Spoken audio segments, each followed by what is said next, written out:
In the days of Eli the priest, the armies of Israel brought the ark out of Shiloh to battle the Philistines.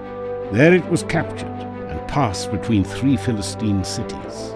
Terrible plagues and death fell on the men of these cities until they returned the ark back to the people of Israel. During the reign of King David, the ark was brought up to Jerusalem.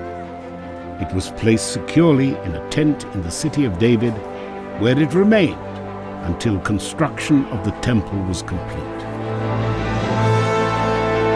I remember the first time I came to Jerusalem, all the biblical accounts that we read growing up became real. It became tangible. I love to come to Jerusalem just to experience the life that I see every time I come here. God does have a plan for this city that's unlike any other place on the planet. We're going to meet with Rabbi Hanan, a Temple Mount expert. He's part of the team that brought the famous red heifers to Israel. He's got a wealth of knowledge on Jerusalem and its significance. It's pretty amazing to be walking when you come here in the footsteps of Abraham. I mean, who could say that they did this, right? We're walking, actually, Abraham walked, and probably, I don't know if he sat in this chair, but he sat here at some point. You know, you're ascending, you're going up to the mountain, and you have to relax someplace.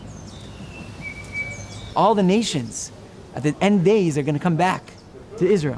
And they will come to the house of prayer for all the nations here in Jerusalem. This is not just a place for Jews. This is a place for all nations. Amen. Amen. Yeah. Okay. Rabbi Kanan, thanks so much for taking the time to meet us today. Is there any strong Jewish tradition on the location of the Ark of the Covenant?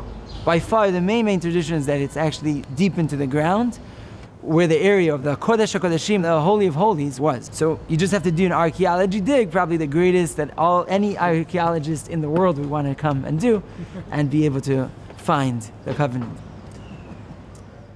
For the last 1,300 years, the peak of Mount Moriah has been enclosed by the dome of the rock.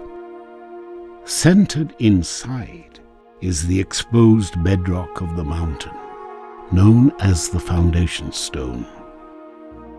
It was here that Solomon constructed the Holy of Holies of the temple, and on this bedrock that the ark was placed. According to ancient Jewish writings, Solomon feared that if Jerusalem were ever invaded by foreign armies, the ark would again be captured. To safeguard the ark, he built a system of subterranean tunnels and secret chambers during construction of the first temple. Directly under the foundation stone is one of those chambers. Called the Well of Souls, this carved-out cave became a place of prayer during the time of the Crusaders, but is today only accessible to Muslims. Although no excavations have been allowed in the modern era, evidence points to an even larger chamber, sealed up and concealed beneath this one. If the Ark of the Covenant has been hidden underneath Mount Zion the whole time, that means the mountain today would still be housing the Ark of the Covenant in the holiest place in the world. I think it has huge spiritual significance that, according to tradition, the Ark of the Covenant has been here, buried under the Temple Mount, for these thousands of years.